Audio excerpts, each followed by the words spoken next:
저 거친 광야에 서로 모두 버리고 나 이제 가노라.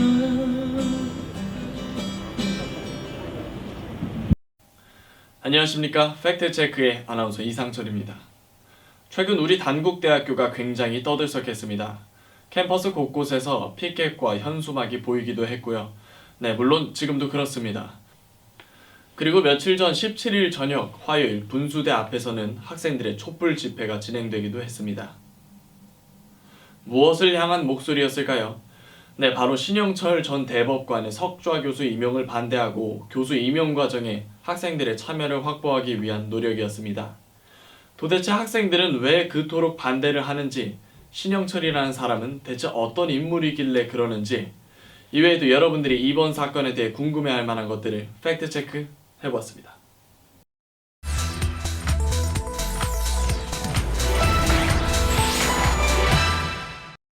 네, 저희는 먼저 석좌 교수에 대해서 알아보았습니다. 대학에서 석좌 교수란 대학 발전기금 등으로 재원을 마련하여 탁월한 학문적 업적을 이룬 석학을 초빙하여 임명한 교수를 의미합니다. 그러한 석학의 교육, 연구 활동을 재정적으로 지원하기 위해 대학에서는 연구비와 행정 간접비 등을 지원하기도 하는데요. 네, 이러한 자리에 임명된 신영철 씨의 프로필을 찾아보았습니다. 신 씨는 2006년부터 2008년까지 수원지방법원의 법원장으로 2008년부터 2009년까지 서울지방법원의 법원장으로 있다가 2009년부터 2015년 3월까지 대법원의 대법관으로 있던 사람입니다.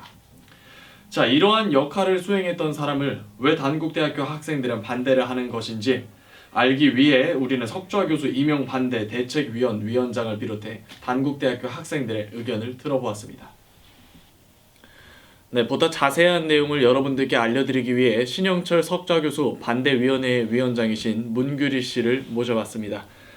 네, 문규리 씨 안녕하세요. 안녕하세요. 네, 일단 가장 궁금한 거는 왜 반대를 하느냐, 왜 이렇게 위원회까지 소집되면서까지 반대를 하는지 전반적으로 반대 이유에 대해서 알려주시겠나요? 네, 저희가 이제 반대를 하는 이유는 신영철 전 대법관은 이제 교수로서의 좀 자질이 없다, 자격이 없다고 판단이 되어서 반대를 하는 건데요. 2009년에 미국산 쇠고기 광우병 네. 집회가 있었어요. 네, 그랬는데 그 당시에 신영철 전 대법관이 이메일 등으로 이제 그 사건을 맡은 판사들에게 좀 압력을 가했다는 이제 내용들이 많이 보도가 되어 있어요. 법조인으로서의 이제 양심이나 자격들이 좀 많이 없다고 판단이 되어서 그런 분이 이제 석좌 교수로 오는 것을 좀 반대하는 부분입니다. 반대 운동은 구체적으로 어떻게 진행되어 왔나요? 지금까지는 이제 많은 학우분들께 계속 알려내는 작업들을 진행을 했고요. 그리고 그 이후에 말씀하셨듯이 그 촛불 집회를 이제 열었고요. 그리고 앞으로도 이제 기자회견 등에 계획되어 있고 학교와 이제 계속 면담을 진행하고 있습니다. 학교 측이 전반적으로 어떤 입장을 표명하고 있던 거예요? 이제 그동안의 면담을 통해서 봤을 때에는 이제 학교 측에서 일단은 임용을 요청을 한 거고 그렇기 때문에 이거 임용을 뭐 철회할 수 없다는 정도의 입장은 계속 이제 보여지고 있는 것 같고요. 그리고 네, 지금까지 신영철 석좌 교수 반대위원회 위원장이신 문규리 씨와 함께했습니다. 네, 고맙습니다. 신영철 전 대법관 그리고 김홍란 교수도 풀잎은 쓰러져도 하늘을 보고 꽃은 피긴 쉬워도 아름답긴 어렵다는 걸 꼭 알아주셨으면 좋겠습니다. 그런 각종 이제 학력 위주 의혹과 그리고 이제 대법관으로서의 자질이 부족한 그런 사람을 교수로서 모시게 된 경위가 무엇인지 일단 학교 당국에게 너무 궁금하고요. 네, 학생들의 의견을 잘 들어보았습니다. 영상에는 담겨있지 않지만 사실 저희가 인터뷰한 모든 학생들이 신영철 씨를 반대하는 입장이었습니다. 자, 학생들은 단순히 반감을 가지고 있는 것뿐만이 아니었습니다. 시작할 때 말씀드렸듯이 몇 주 전부터 꾸준한 반대 시위가 있었는데요. 특히 법과대학 앞에서는 처음 1인 시위를 거쳐 여러 학생들이 시간을 내어 피켓을 들고 시위를 하는 장면을 많이 볼 수 있었습니다. 뿐만 아니라 학교 곳곳에 이러한 뜻을 담은 현수막이 걸쳐져 있었으며 17일 저녁에는 약 100여 명의 학생들이 촛불 반대 시위를 진행했습니다. 저도 그 집회에 참여했는데요. 당시 촛불 시위는 어떻게 진행되었는지 그때 그 현장을 자세히 보시겠습니다. 긍정적인 방향으로는 생각할 수 없다고 집행부들을 네, 저희 다 같이 팔박자구 혹시 아세요? 네, 저희는 이쯤에서 한 가지 의문점이 생겼습니다. 학생들이 그토록 반대하는 사람을 학교에서는 왜 후원까지 자처하며 석좌 교수라는 자리에 임명하려고 하는 것일까요? 석좌, 큰 의자라는 뜻입니다. 바로 그 큰 의자에 앉을 만한 사람은 어떤 과정을 통해 뽑는지 교무팀에 문의해봤습니다.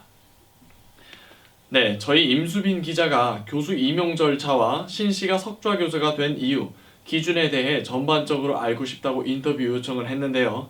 답변은 이러하였습니다. 교수 임용 절차는 학교 홈페이지를 참조하고 자세한 부분은 기밀이라 말씀드릴 수가 없습니다. 그래서 다시 가능한 부분까지만 인터뷰를 하게 해달라고 요청을 했고, 교무팀장에게 물어보겠다, 추후 연락을 줄 테니 번호를 알려달라 라는 답변이 왔습니다. 그리고 안타깝게도 이후 아직 연락을 받지 못한 상태입니다.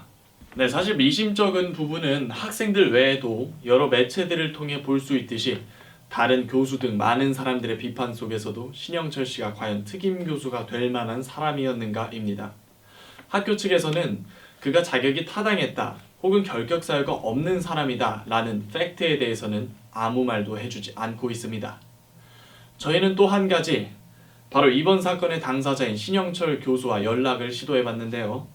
아쉽게 신 씨는 현재 학교에 없는 상황이었고 온라인으로도 연락이 힘들어 그의 의견을 들어볼 수는 없었습니다. 신영철 전 대법관 그리고 현 단국대학교 석좌 교수, 이후의 사실 여부를 떠나서 본교의 학생들이 반대하는 것을 보고도 그는 과연 우리 학교를 위하는 석좌 교수가 되고 싶은 것일까요? 학교 측의 입장은 또한 어떠한 것일까요? 석좌 교수라는 자리가 학생들의 의견과는 상관없이 결정되고 인터넷 게시글 하나로 통보될 만한 그런 자리인 것일까요? 무엇보다 엄중한 임용 절차를 거쳐 학생들을 위한 가르침을 최우선시하는 것이 대학의 가장 중요한 임무라고 생각합니다. 지금까지 팩트체크의 아나운서 이상철이었습니다. 감사합니다.